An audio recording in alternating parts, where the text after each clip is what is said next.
কিছু একটা অপূর্ণ ছিল, যা হয়তো বহুকাল পরেও আর কখনো পূর্ণ হবে না। জীবনের গতিপথে কখনো কখনো এমন কিছু মানুষের সাথে আমাদের গল্প তৈরি হয়,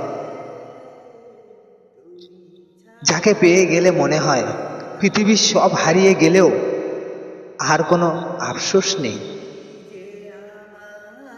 আমিও ঠিক তেমনই একজনকে খুব বিশ্বাস করেছিলাম। ভেবেছিলাম এই স্বার্থপর দুনিয়ায় কেউ একজন অন্তত আমার আছে, যার বুকে মাথা রেখে সব ক্লান্তি ভুলে যাওয়া যায়।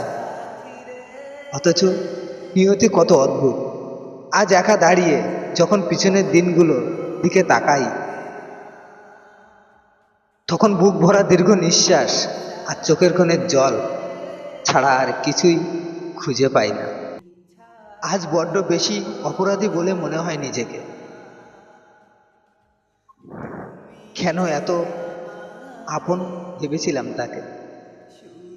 কিছু মানুষ জীবনে আসে শুধু অবহেলা আর এক রাস শূন্যতা উপহার দেওয়ার জন্য। সে হয়তো এখন অন্য কোনো নতুন মানুষের গল্পে খুব সুখী, আর আমি আজও সেই পুরনো অপূর্ণতা হাহাকার বুকে নিয়ে তাকে ভালোবেসে যাওয়ার শান্তি খুঁজে যাচ্ছি।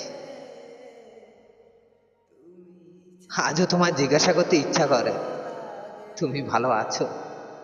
তুমি ভালো আছো? ও সাথী